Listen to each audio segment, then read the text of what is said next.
Welcome back, everybody, to the Nosebleed Sports Podcast. I'm Chris Witt, and with me, as always, is Mr. Adam Schmidt. How are you today, sir? Couldn't be better. How are you? If I was any better, I would be the most special guest we ever have on this podcast. The vocals you hear whenever Debonair comes on the radio, the man, the myth, the legend, Andre Edwards. What's going on, fellas? How are you, bud? I'm well, man. Thanks for having me. I absolutely look forward to coming on this podcast and talking to you guys. Unfortunately, it's a little earlier than we've become accustomed to here recently, but we'll make through. First things first, last week it was a maybe on the podcast, then we moved it to the next day. You bowled. How did you bowl last week? So I dropped a six something series. So 230 something, 190 something, 240 something. Holy smokes. Yeah. Look at this guy. It All right, was Chris Paul, weird. I see you. Hey, we had a good week last week, man. We really did. Like, our team battled. It was fun. Very nice. Did you say at any point, who do you think you are? I am. Did you scream that to a kid or anything? I did not. Although you guys know my brother Keith, he's on my team, and we were pretty freaking obnoxious. I love it. That's fun. You should be. It's bowling. You should be talking obnoxious. massive amounts of garbage to the other team, who is slightly older and very much so more reserved than we are. It's a bad combination for them, boy. Bad combination. So then did you beat him? Oh, yeah. Okay, good. All 3 games. Like, yeah, it was fun. We had a good time. Beautiful. So we also have the greatest bowler in the city of Cincinnati with us. We just found out as well. Andre, have you ever bowled a 300 game? I'm not. The highest I've ever gotten was 279. 279. So It's close.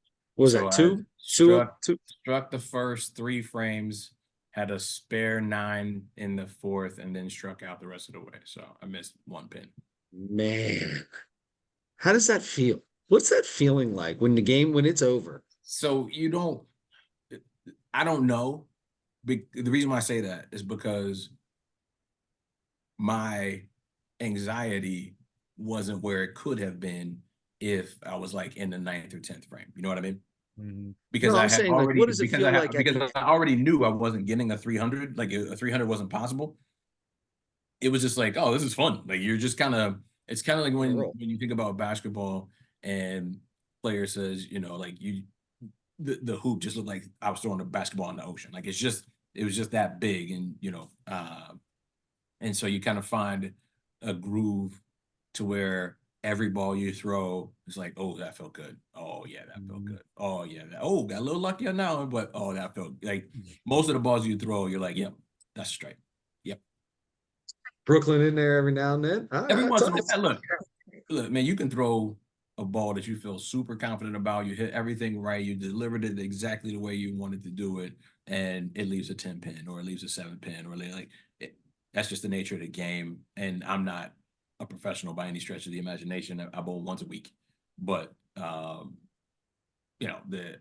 game in particular, I felt pretty good. 3. I carry 3 total. So 1 for heavy oil. It's hard to get a ball to hook and come through. So I got a ball for heavy oil. I got a ball for lighter oil. And then I got a straight ball to shoot a 10 pin. There you go. You bowl at the same place every week? I do. Yeah. So is the lane oiled differently all the time? Do you go in not knowing until you get there and throw a couple balls? Correct. Okay. All right. I'm very much a novice. I bowl maybe once a year. And I've told Chris this before. I bowl different every time. Which is not good. Yeah. Yeah. So I mean, it's like anything else you do, man. It's about consistency and practice. And like I'm not consistent and I don't practice, but I do bowl once a week, 3 games. So, I'm probably better than your average person who walks up and bowls once a year.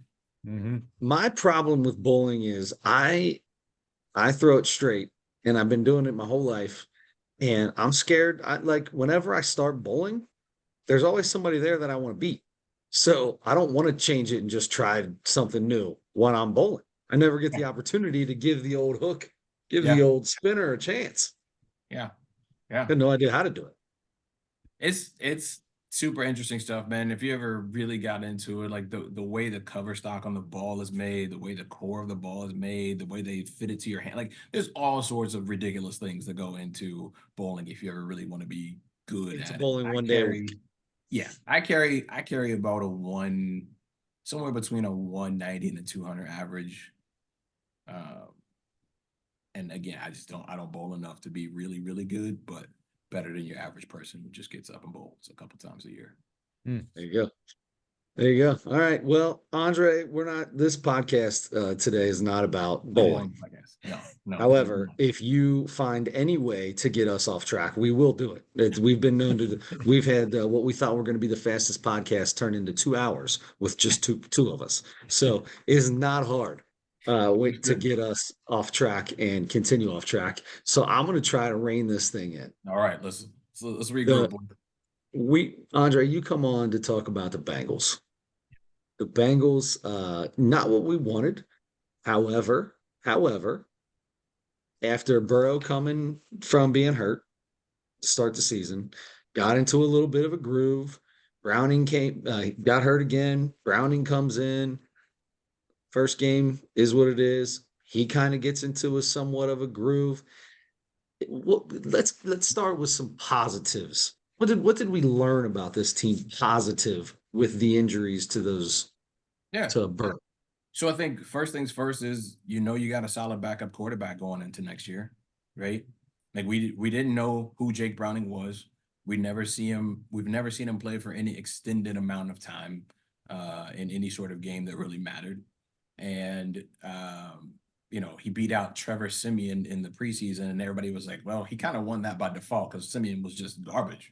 And so, I think Bengals fans in general, if you were on social media during the time when Burrow actually went down and was ruled out for the year, like it was, all right, we've got 4 or 5 wins at that point in time. We should just tank the rest of the season and play for draft picks because Browning's not going to do anything and this is going to be terrible. And they played that first game versus Pittsburgh. I think they lost 16-10 or whatever it was because they were trying to make Browning into Burrow and just run the Burrow offense. And that's not what Browning does. And so, I think we absolutely learned that, all right, if the offense is tailored properly, you can get by with a Jake Browning for a couple of games here and there, or a quarter or a half, or whatever it is that you need in order to still be competitive. I don't know if you learned a whole lot more than that. Maybe that your coaches have the ability to scheme around a different quarterback. I think a lot of times as fans, we look at it and go, well, the only reason why they're any good is because Joe Burrow is a god, right? And Zach Taylor's not a great head coach or not a great game planner. And, Brian Callahan, he doesn't even call plays. Like they just sit around and design stuff. And if it doesn't work, then Burrow just saves them and, whatever. But, they went 4-3 with a completely and totally unproven quarterback and were 1 win away from being in the playoffs. And I think that's pretty significant in the grand scheme of things when you think about it. How about I said in the very beginning of this, when we did this podcast in the beginning, we were talking about Jake Browning, and I'm going to bring this up again because we were also talking about Chase Brown, and I said both of them. I said I think Jake Browning, if he would have got I wanted to see him with the first string offense because I thought he looked great in the preseason. I thought he looked great, and I was talking about how I thought Chase Brown was this electric guy, and how long would it take until he beat out Joe Mixon? Were my exact words, and you said that'll never happen. He didn't beat out Joe Mixon. You were correct, but tell me that dude didn't turn out to be a lightning rod for this team at times. No, he was great. My concern was the coaching staff and their philosophy around the running back room, right? It wasn't that Chase Brown isn't talented or that Chase Brown doesn't bring an element to the team that Mixon or anybody else in the running back room has. It's more so their heavy reliance on Joe Mixon. I mean, almost to the point of like Mixon was carrying the ball something ridiculous, like 90% of the time before Chase Brown really started getting involved. I mean, like, it was absolutely ridiculous the amount of carries this dude was getting on the dude in, his 6th year, 7th year in the league, 8th year in the league. You're like, you can't do that to a running back who's that old and continue to lean on him, but they did. And then once they started working Chase Brown in after his injury, and they started working him into the game plan. And I think part of that too was Jake Browning needed that outlet of being able to throw some screens and do some things. Then that kind of opened up, the offense and the opportunities for Chase Brown to show what he brought to the table. Yeah, I really like that kid. Doesn't matter what I said all the way back then because I came in last place on our bet. And I have to sing this week. I was just thinking, I just turned my iPad on. I wanted to get this over with and do it before we started talking Bengals. So we either continue to talk Bengals or I get this thing over with real quick. What do you guys want to do? We got to continue to talk Bengals. I like the build up of anticipation. Okay. All right. We'll see how long the All people hang with us. Oh yeah. Well, I mean, if it's to get to hear me sing a cappella over in out here, then they'll probably hang on for hours if need be. Without a doubt. Without a doubt. So can we kind of break it down a little bit, kind of like what you just did, but start with the defense. Maybe we go defense, offense.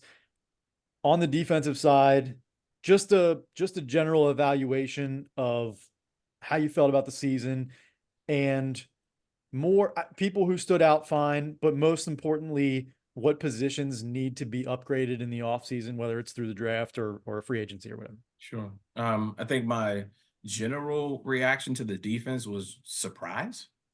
I have come to expect a certain level of performance from them for the past couple of years. I've learned to expect them to kind of come out, fill you out in the first half, and then just completely shut you down and smother you in the second half. Create a lot of turnovers, just do things that disrupt, really, really high end or high octane offenses.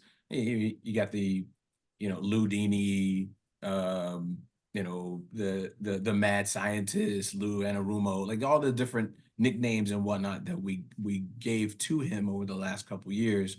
And to watch that defense this year, it was outside of Trey Hendrickson. It was terrible. Like they allowed them. Mike Hill was fun to watch.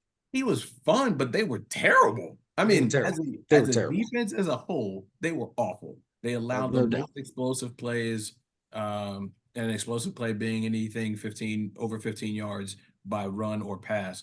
And it wasn't close. I mean, at all. They were in like 80s or 90 plays or something stupid. And the next closest team was like 50 or 60 plays. So, yeah, it wasn't the normal defense that you expect from them. I thought it was good to see Cam Taylor-Britt continue, while he was healthy, continue to be that, lockdown number one cornerback. Trey Hendrickson goes without saying that dude's a freaking monster. I mean, he's an absolute monster. And especially to not have the help that other defensive guys have in the, I mean, you look at TJ Watt's defensive line, his counterparts, you look at Myles Garrett's counterparts in Cleveland, just guys who come to mind as top end defensive ends who just wreck games. And my man was pretty much doing it by himself from that perspective. Now, DJ Reader also did a fantastic job on the inside, but he's a dude more unsung. He's not stacking the stat sheet, but he's taking on 2 and 3 blockers and doing all kind of crazy stuff like that. But outside of, those dudes. I thought the linebackers were super disappointing this year. I was pretty happy to have Pratt back and to pair him with Wilson. But I thought both of them at times looked out of place, unprepared, caught off guard, flat-footed. I mean, they just didn't look good. And then the safety room was maybe the worst experiment of all, because we thought, all right, well, you lose Von Bell and Jesse Bates, and we know those are two big pieces to lose. But you got Dax Hill coming in as a first-round pick with a year in the system. And then you sign the guy from the Rams. I'm blanking on his name right now, but you sign the guy from the Rams, thinking, all right, you put those two dudes together, we should be all right. And it got so bad that Jordan Battle, third round, safety, came in and started actually taking playing time away and eventually became the starter. One of the things, if you looked in I think it was the Pittsburgh game, the second time, one of their wide receivers takes off and Cam Taylor-Britt jams him and gets beat to the inside, but his thought process was, that's all right, I got safety help over the top, and ended up being some like 65-yard touchdown pass. But that was because Dax Hill ran the wrong way. So, Lou Anarumo came out and said afterwards, man, we've run that, call that play 400 times, and he still ran the wrong way. Like, that tells me all I need to know about Dax Hill and his development in that safety room, and how much they miss Jesse Bates and Von Bell, right? I thought cornerback from Michigan, rookie, number 20. I could know everything about him except for his name. DJ Turner. I thought DJ Turner played well the first part of the year, but I think he kind of hit a rookie wall. So I'll be very interested to see if he kind of takes that second year leap. And then you could potentially have Cam Taylor-Britt on one side, him on the other side, with Mike Hilton still in the slot. And I think that would be good. Interested to see if Myles Murphy takes a step forward. He would be, the first round pick from last year. Because if he doesn't, I'm not sure where they're getting pass rush from. So if you're looking at, hey, where can they improve? I think it starts up front with defensive tackle, and they probably need two of them. Because right now, DJ Reader is not signed. I don't think Tupou signed. You really only have BJ Hill, who's under contract, and nobody else really to push the middle of the defensive line. So that might actually be my biggest need, even before we get to offense. That might be my biggest need of the whole team, is defensive tackle. There you go. Okay. Very thorough evaluation there. Offensively then, I simple enough. Yeah, I think in general, the offense was fun to watch, kind of the evolution of the offense. I think we were all pretty panicked after that first Cleveland game, and it was like, oh my God, like Burrow can't move, and this offense looks like trash, and this is going to be terrible. And it was bad, man. The sky was falling, and yeah, it was bad. But then, Burrow got a little healthier. Things started to look a bit more like normal. They handled San Francisco, which was like, okay, here we go. Now we're about to start getting this thing rolling. And then, Burrow goes down again. And I give the coaches credit for, Jake Browning isn't Joe Burrow. Let's design an offense that fits him and helps him be successful. And I think that's why Callahan is getting as many interviews as he is right now, less so because of how they've performed under Burrow the last 2 years, but more so how they performed for the last 7 games under Jake Browning, and how they had to evolve, and how he had to help him and develop him and change that offense around so that they could be successful. Just in general, Chase is amazing. Still Jamar. super fun to watch. Incredibly dominant talent on the outside. Trying to think what else was good. I mean, as many times as they ran him and as non-explosive as he is, I thought Joe Mixon had at least a decent season. I think he averaged 4 yards a carry, over 1,000 yards, had a bunch of touchdowns. I don't know that I would have run him from a percentage standpoint as high as they did. But I was pleasantly surprised to see that for the amount of carries that they gave him, he didn't really wear down as much as I had expected from the pace that he was on at the beginning of the year. Tanner Hudson was a bright spot from the tight end perspective. That was a big thing going in is Yeah. who's he going to throw? Right? You need that tight end. Yeah. So I thought Tanner Hudson did a really good job. I thought Drew Sample, maybe not necessarily as the receiving tight end, but the work that he did as basically becoming Samaje Perine and being, that H-back blocking back to do who's standing next to Burrow, picking up blockers, taking on full-grown defensive ends by himself. I thought he did a fantastic job. Yeah, and I think so. If you go from that to things that you look for from a disappointment standpoint, T. Higgins had a rough year and a contract year between performance and injury. Just not great. I think he played like 53% of the snaps this year or something like that, which just isn't good. I thought Tyler Boyd was a bit underwhelming.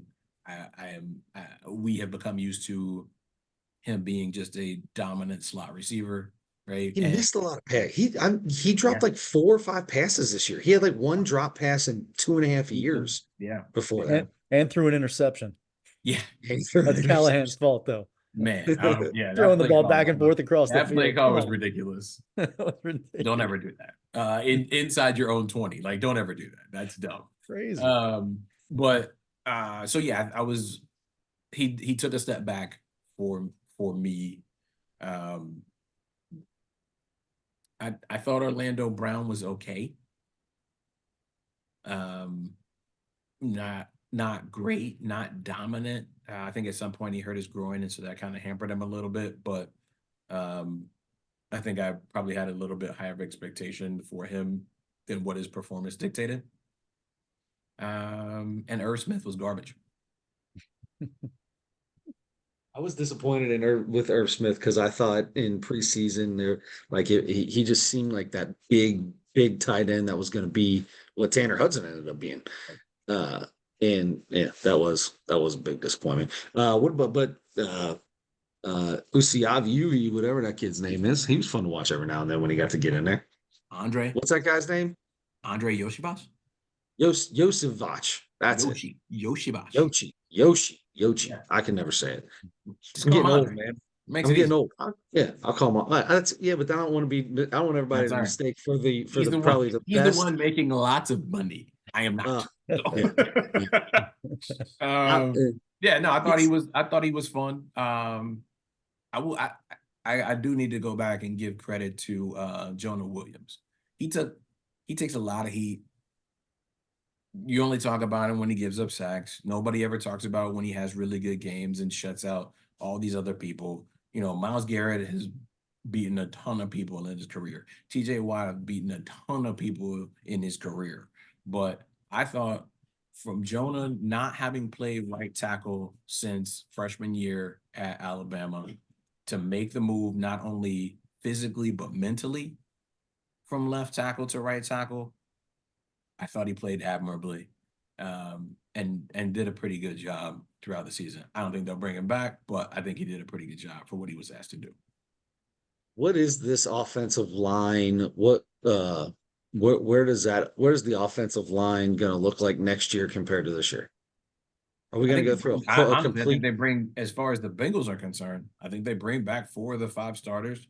Everybody's under contract next year. Karras, Kappa, Volson, and so we're good with that, OB though. We're not Jr. looking to outside of maybe the right tackle. We're not looking to boost this up anywhere. So if I could find an upgrade over Volson, I would do it in a heartbeat. I think he's just too inconsistent and plays with a very high pad level for being as big as he is, and that can get him in trouble. So if they could find somebody to compete with him to take that left guard position, I'd be perfectly fine with that. And I do think you need to start grooming somebody to fill that center spot. I mean, Karras is getting older, but 28, 20, 29, 30, somewhere in there.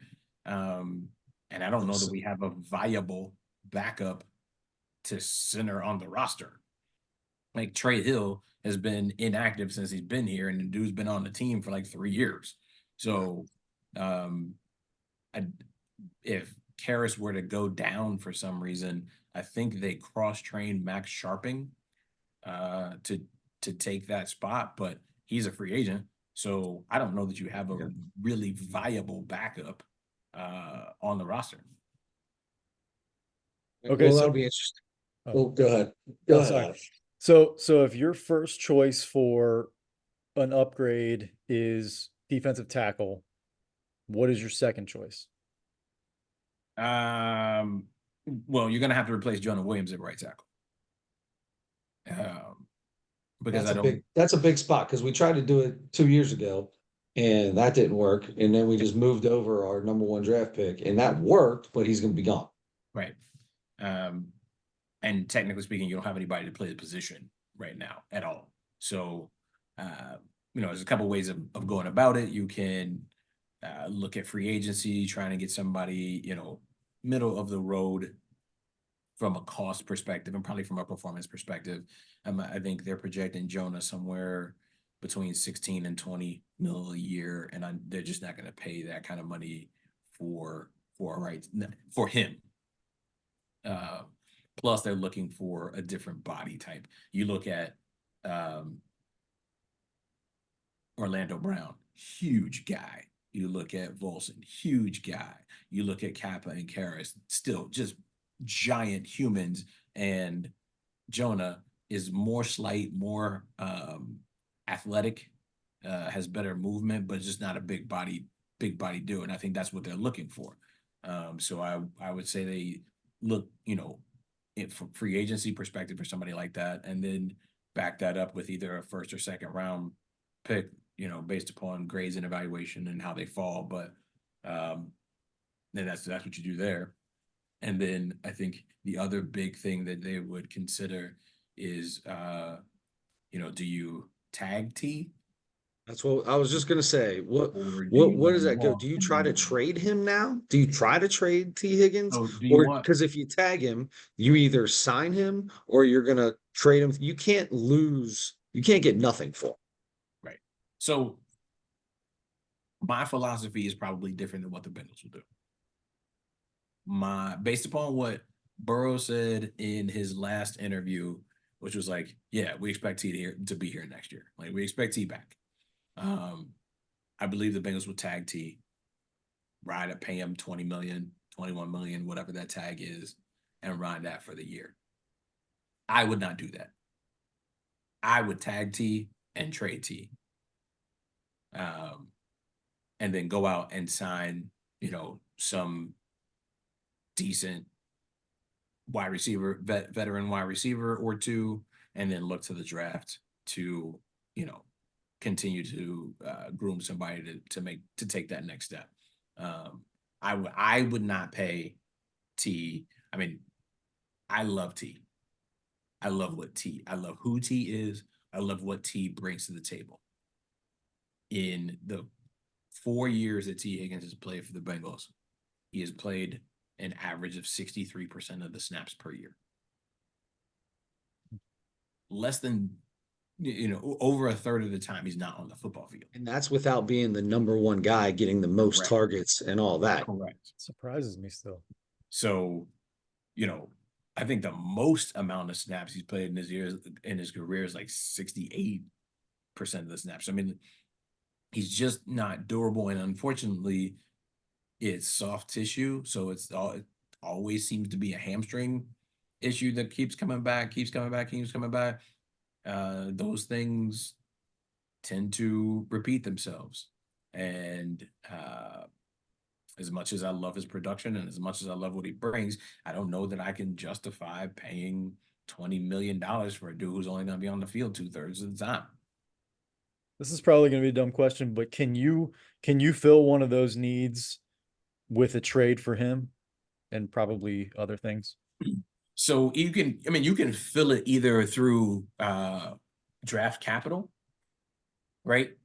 Or if you could work out a trade for a player for player type of situation where somebody, maybe has, not that anybody has any extra right tackles laying around or any extra, maybe somebody might have an extra defensive tackle type of situation, but a tag is a big number.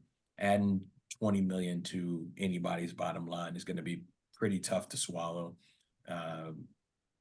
And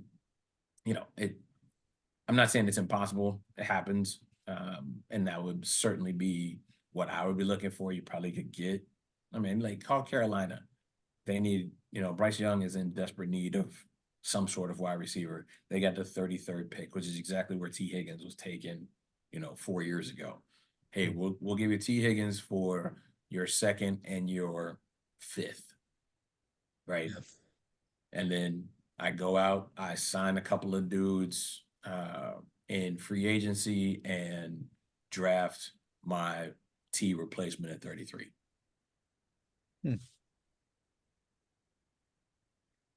Okay. Chris, anything else about this season? I really did. You guys were all talking about they lost 3 games pretty quick, but they held on to that. That 3 game, I was in this for a while longer than was expected, I think. Yeah, I'll tell you. Sure. Okay, so Andre was at 12-5. You were at 14-3, Chris, and I was at 11-6. Ended up 9-8. You guys tied. You both had 10 correct picks on our week by week picks. I had 9. So I lost that part. Thank God you lost the total. Thank God there wasn't a tie. So anyway, it wasn't bad. You did hang in there for a while, and it was just the end of the season, really. Those last 4 or 5 games that you it kind of slipped away from you. But sure. Anyway, so look, is there a better transition into you paying up on your bet? No, it's time. I'm ready. It's entertainment time, ladies and gentlemen. It's entertainment. So we've talked about this man on the podcast before. I believe I don't know if you opened up for him. I think you said you didn't like him. It's one of those don't ever meet your heroes, right? Is this a Brian McKnight song? Yeah. Yes. Yeah. Yeah. This is one of my favorite songs. Absolutely love this joint. Whenever it comes on the radio, I'm the loudest person in the car. Yes. I'm not going to be the loudest person today because I'm in a hotel and I don't want to wake in. I just don't want to, have them call the law because it sounds like somebody's getting murdered. Correct. Or you don't want to have a crowd of fans outside your door when you get up in the morning. Asking for autographs. That's true. That's true. Throngs of fans. Throngs. You would know the words because you have them. So we're gonna do Back at One by Mr. Brian McKnight. Hold on a second. Let me take a drink here. And if I mess up how the song goes here, I got the words so I don't screw the words up. But if I mess up the ins and outs and the highs and lows, I apologize. And professional singers always drink Miller Lite out of a water thermos. If I had Miller Lite, it would be a Miller Lite right here. No, this is great Crystal Light. Huh? Yeah. All right. Here we go. Can you hear me? If I'm like this line, you good? Loud and clear, my friend. Loud and clear. Okay. All right. Good to know. All right. Here we go. Man, I've been singing this all day, and I was like, what do I be nervous about? There's no reason to be nervous. I sing this. I could care less about anything. All right. It's undeniable that we should be together. I don't even sing like this when I'm singing it regular. I get into it too much That's for not some the reason. next line. I know it's not. It's unbelievable how I used to say that I'd fall never. The basis is need to know if you don't know. See, I screwed it up. If you don't know just how, then let me show you now that I'm for real. If all things in time, time will reveal. Yeah. Well, one, you're like a dream come true. Two, just wanna be with you. Three, and girl, it's plain to see that you're the only one for me. And four, repeat steps 1 through 3. 5, make you fall in love with me. And if ever I believe my work is done, then I'll start back at 1. Can I stop there? Because that's That's not even my perfect. It's favorite out part. there. That's not my favorite part. I'm gonna skip the Hey, last you one. can get the hey, do it, son. Well, to the dark of night, I see the coming of the sun, and I feel like a little child whose life has just begun. You came and breathed new life into this lonely heart of mine. You threw out the lifeline just in the nick of time. All right, that's all you get. Excellent. Excellent. Well done. Well I done, had son. you got that's the best line in the whole thing. That Throw hey, out the light. I had to it get I can't be had to done. hit that It high cannot be note for you. denied. It I cannot had be to hit denied. that's right. I had to hit the high note. Did Brian McKnight sing that song when you met him? Do you remember? Andre? He had to. I It's like I one of don't his remember. top No, 3. I don't remember. Did you meet him before he went on or after? So one time before, one time after. Oh, okay. Both All times right. asshole. Pardon my language. No, both times. Full on jerk for sure. What a bummer. Oh Never man. meet your heroes. Unless Now, it's Andre Edwards, because that's yeah, always a good Yeah. me that's and as my good as boys it talk gets. about Brian McKnight all the time, like all the time. Like that dude, such a jerk, such a jerk, man. Have you ever met somebody kind of famous that you were really like oh my gosh, that dude's awesome afterward? Um, hmm, that's a Yeah, good putting you on question. the spot. Um, What's the Men is pretty cool. Um, Did I know you met Boys to Men? so when I was in college, we like Spike Lee used to do this gala in New York every year, and Morehouse's Glee Club sang for uh, as part of the festivities, and then we Yeah, got to go to the reception afterwards, and so Boyz II Men was there and in the audience, and then we're at the reception afterwards, and they were super cool. that's awesome. Excellent. I feel like Boys to That's Men would great. be awesome. I feel like they just seem like good people. Yeah, from what I could tell, I mean, we interacted maybe 10, 15 minutes, but I thought they were pretty chill. Very cool. Have you seen Wanye Morris's sons have a group? Do you see that? First of all, they're all named Wanye, right? Yes, I did hear that. Like All George Is of this a Foreman's kids. is this a all George of Foreman them, thing? yeah, all of them are named Wanye, and I think they're called Juan Moore is the name of their group. I So like Wanye that. Moore, so Juan Moore. Um, they're amazing.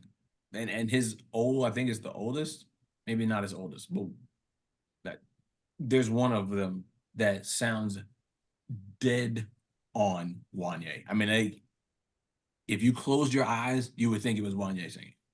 It's insane. I just found out about them like a month ago, maybe, and I've seen a couple clips since then, and they are good. They're good. I Yeah. think they just came out. I think they just came out with a single that is. I want to say it's "Please Don't Go." Maybe Yep. is that it? Which is one of my favorite Boys to Men's. I Yep. love that song so Same. much, and so it was so cool to see them sing that song. Yeah. Oh my god, I Same. love that. Yeah, it was good. Very good. Yeah. Oh, Okay. When was the last time you sang professionally in front of somebody? Professionally, Well, To make or like in front of a with a group, where you not just felt like karaoke. you had to do we did the national anthem for the Bengals game in 2016, 2017, 16, whatever. I don't know. No. That was probably the last like big. It was like 60,000, 65,000 there for that game. That's Like probably you the guys last get. big. When's the last time that you went and performed as a group? Besides that. Was that it? Yeah. When you coming? When's it coming back? One of When's the it? dude lives in Atlanta now. Oh. In life, man, life. Sure. Yep. So when all your kids are older and grown up and done, are we going to have a debonair resurgence? We keep threatening a debonair reunion of some sort. With technology now allowing you to be able to be remote and do things.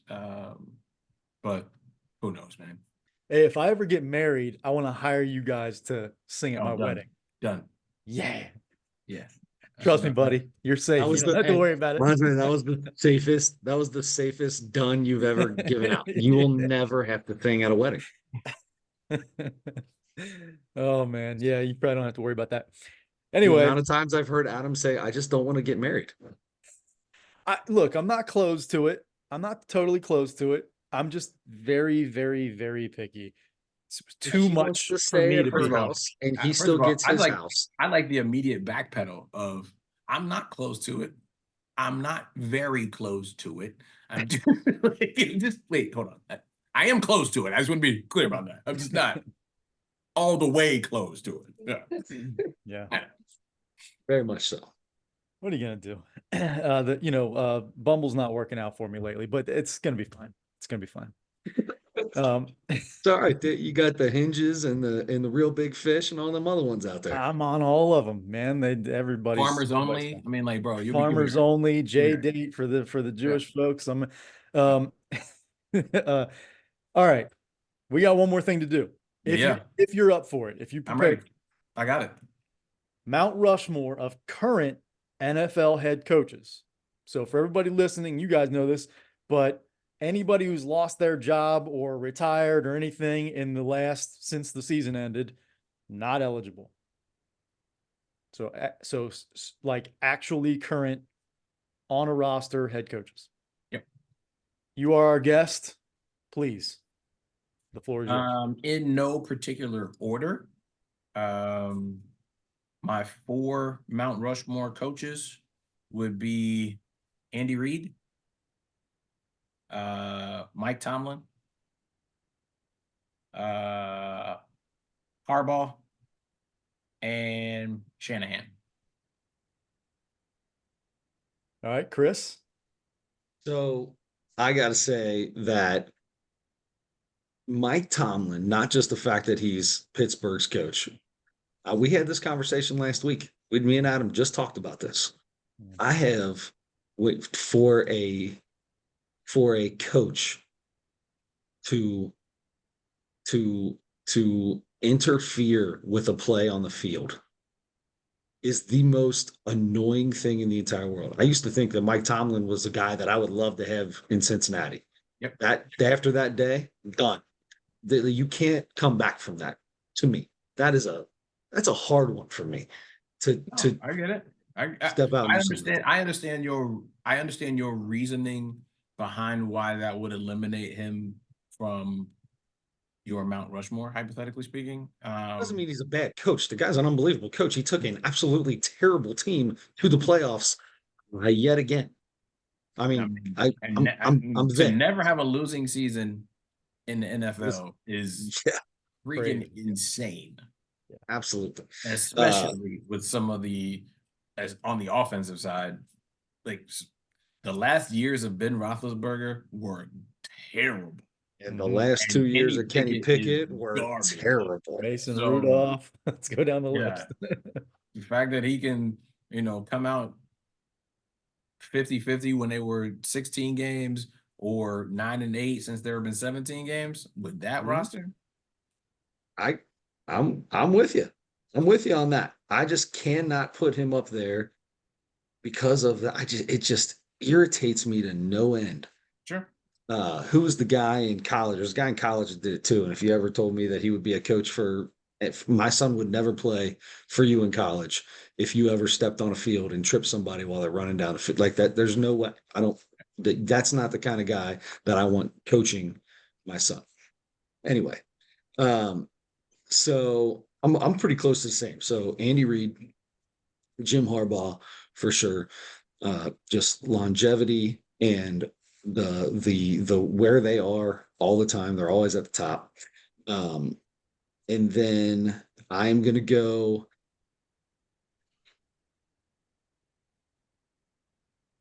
So tough from there because you've got guys like Sean McVay, Kyle Shanahan.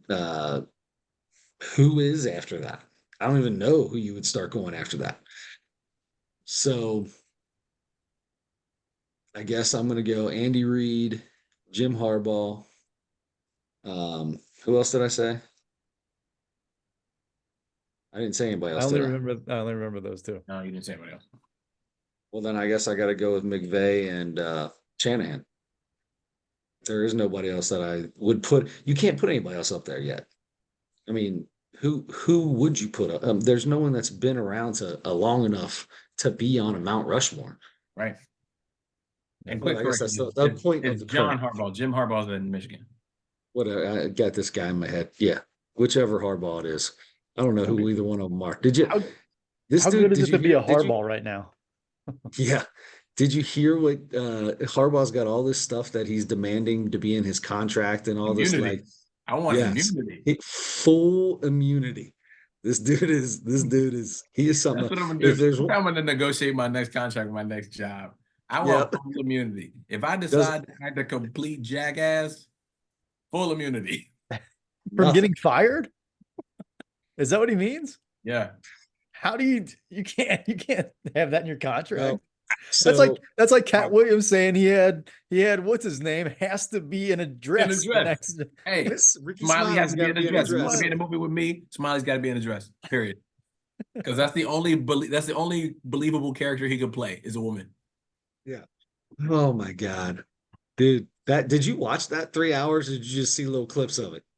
I couldn't do 3 hours. I did multiple clips, but I couldn't do 3 hours. I've done a bunch of clips. My man, I'm gonna tell you this story, Andre. I've told this story so many times. I loved Cat Williams, like Friday After Next, and I loved his stand-up. He came to the Cintas Center, and my sister got me tickets. So me, my sister, her husband, my wife, we all go down to the Cintas Center. I'm talking one of the funniest shows of my life that I've ever been to. Michael Blackston was there. Nice. There's a couple other that were Phase there on with Love, him. right? Yeah, Phase on Love was there, and the chick. We just watched the special for her. That's who the chick was. Who was the one talking about being on a plane, short hair? Remember, she was like she's talking about what was her name? God dang it doesn't matter. Unbelievable. First 3 acts. The best comedy I've been at. Cat Williams comes on stage and bombs the first couple jokes, and there's a couple boos come out. He puts the mic down, starts arguing with the crowd. I'm from Avondale, blah blah blah blah blah blah blah blah blah, and says somebody to come to the front. This guy walks up to the stage. He puts the mic down, starts arguing with the guy with no microphone. He's arguing with a fan in front. It was the worst, absolute worst thing I've ever seen. I can't like it. I lost total respect for It was like tripping a player on the field. It was, yes. I lost total respect for him. Lost total respect.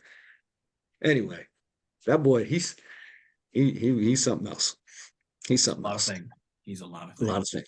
It's a lot of things. A lot of things. All Don't right. talk about my man Right. Luda. Talk about anybody, just not Luda. Talk about Luda. Come on, that's my boy, man. That's my guy. Okay. All right. I could talk about Cat Williams because I watched the whole 3 hour.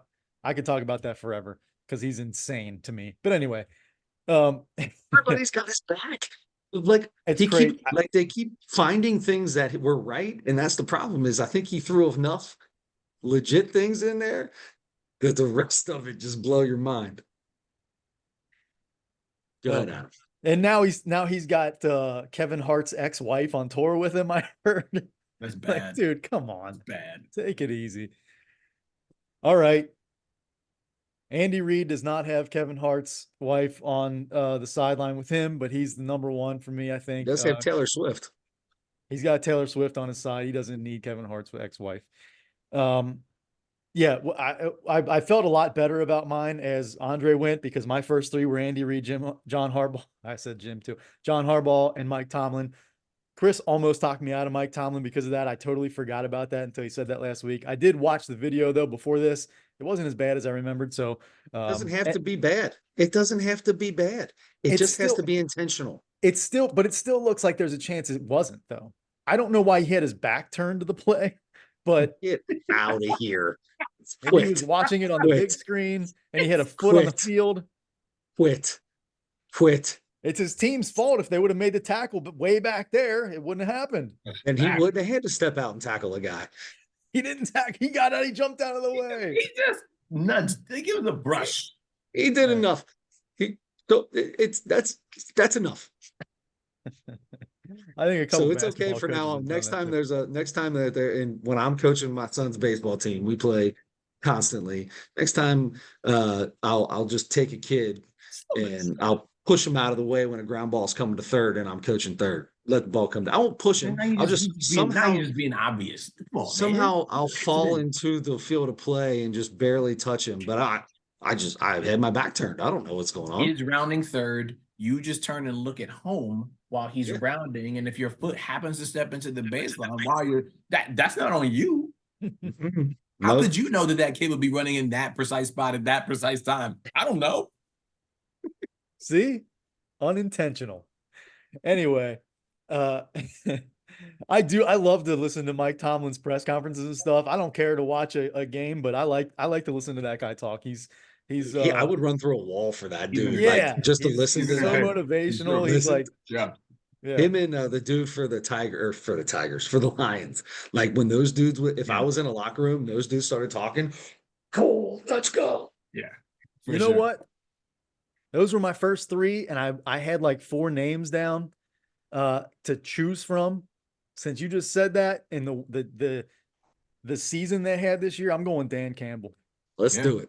Yes, Campbell soup, baby. That's it. Yeah. Let's break legs and bite kneecaps and chew on babies. Whatever he said he was going to do when he got hired. Cat Williams said somebody else chews on babies, right? He did all the Illuminati stuff and ridiculous. Hey, seven of them got light-skinned wives that are broken face. That's ugly. all I know. Ugly. You hear me? Ugly. You kidding me? Don't say that about people. And they all roll together, all of them. Yep. Yeah. And the industry gave them to them or something like that. Like, Yep. Gosh, Cat. So fun. So fun. All right. Well, look, we started this thing a little bit early because we always keep you up until, the middle of the night. So we're going to let you go so it's not too late so we can take advantage of this time-saving business. If Debonair needs after they listen to this podcast and if they need a feature, feel free to reach out. I'm here for you guys, man. Whatever I can do to help. We appreciate you, man. We appreciate you. We might be opening up for you in the grand scheme. Just saying. That's the same yes to my yes, we'll do your wedding. That's the same yes. 0 chance on all of it. All right, boys, it's been fun. Andre, thank you so much. Oh yeah, Andre Edwards 08. You're still 08, yeah. 06. 06. 06. Sorry. We've both gotten it wrong now. All right. At x.com or what Twitter X, I don't know, whatever X, it is. ABCD, whatever it is. Andre Edwards 06. Follow him on Twitter. He does Bengals stuff. Keep up on his son's injuries. Thank God they're almost back to soccer. So now you'll be getting some updates next soccer season. You'll be getting some updates. And then once they make the U.S. men's national team, then you'll be able to see all that stuff too. Let's go. I can't wait. All right, boys. Thanks, Andre. See you. See you. All right. There he is, Andre Edwards. It's always the best. We always get the most views and the most listens to these episodes when Andre's on. So thank you so much to him. But also, no matter what, this is our favorite podcast. Every time we have him on 2-3 times a year, and it's our favorite one. We always talk about it. So we love having that guy on. Absolutely. All right. Absolutely. We touched on a little bit of comedy there, talking about Cat.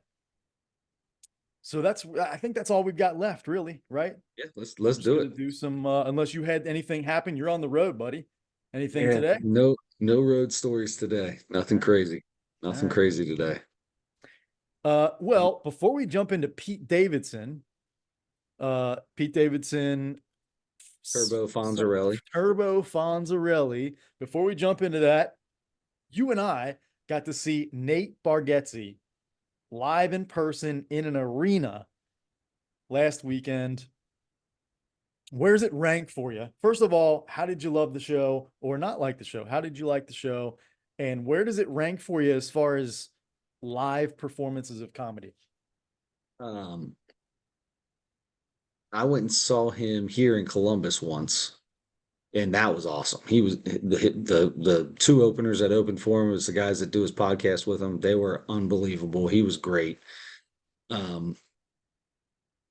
This would be just behind that probably because there was something about the first couple guys like they were okay. Those guys were okay. I think they might have been a little nervous being in till they weren't still used to the arena setting and the round stage. I wasn't used to the round stage. That was hard for me to get used to looking at somebody's back some of the time. Yeah, I don't know, but I guess you can sell more seats, right? So yeah, do it that way. I was glad to be able to see somebody in the round. I've never gotten to see that in person. Yeah, I always kind of thought that was cool. I like it, honestly. I think like I love it. I love watching it on a special. Like I always think of Dane Cook's one of Dane Cook's specials that he does like that. That's the one I always think of with that. And I love it was awesome. Yeah. But I'm always looking at him. Something about looking at somebody's back. It's a little weird. But no, I thought, dude, Nate was awesome.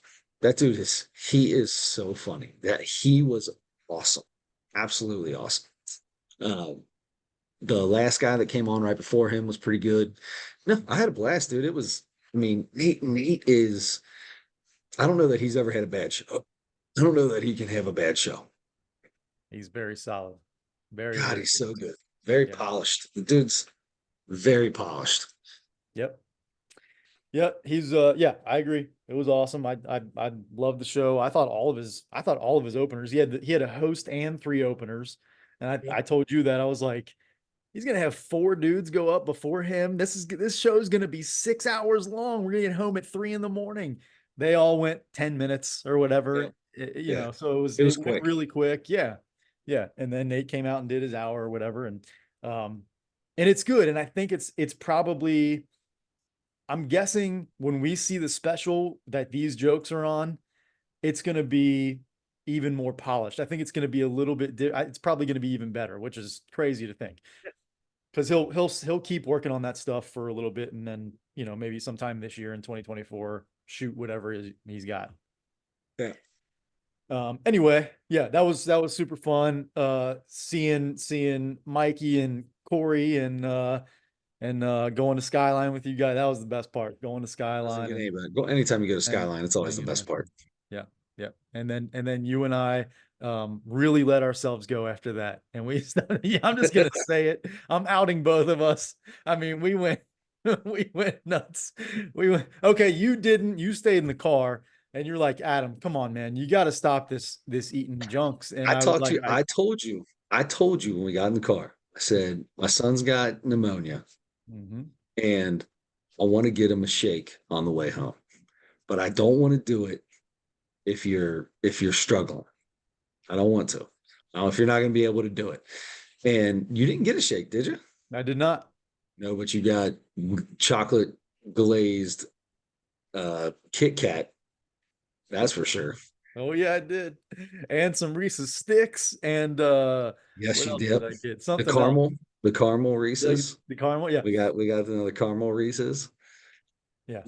It's hard when you walk into something like that. No, no. It was a special, like, fun evening. That was how I party. I even said that. That's my Yeah. alcohol. That's what I Yeah. that's what I did. Yep. I let loose. Anyway, that was super fun. All right. Pete Davidson. Yes. Pete Davidson.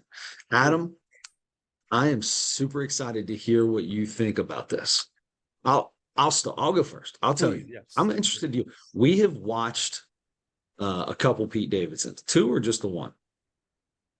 Maybe Uh, just one, I know the where his last suit was one. too big and he looked like he was real shaky and jittery and never really finished a joke. Mhm. He looked like a comedian in this special. I feel like his jokes were all put together pretty well. He was much more confident on stage. Like he didn't seem nervous whatsoever. Maybe he's not on as many drugs as he used to be, so that changes things. He talked about that a lot. Um, that way, I loved it, dude. I really did. I thought it was good. It's you want to talk. I mean, we talk about comedians crossing lines a lot. My man has no problem to say a lot of things, even when it comes to his own mother, especially when it comes to his own mother. And that's his wheelhouse though, right? That's Mhm. what he does, and he's good. I honestly thought he was really good in this. This was the one where I was like, I've been waiting for this dude to be good because I saw some stuff when he was young, real young, at the Laugh Out Loud. Is that in Toronto or something like that, or somewhere in Canada? Yeah, yeah, I think you're right. And I saw the thing when he was real young. I was like, man, this dude's like, I think this guy's kind of got something. And then he got real famous Mhm. for dating chicks Yeah. and looking weird. And it's like, all right, but watched him in the Charlemagne the God interview, and he's real kind of just a humble, quiet dude, right? He's not what he kept saying, like, I just love too easy, right? As he kept saying in that thing. He seems like spotlight's tough for him, but is what it is. But I think he deep down he still was a good comedian, and it finally came out in this special, I think. I'm gonna go.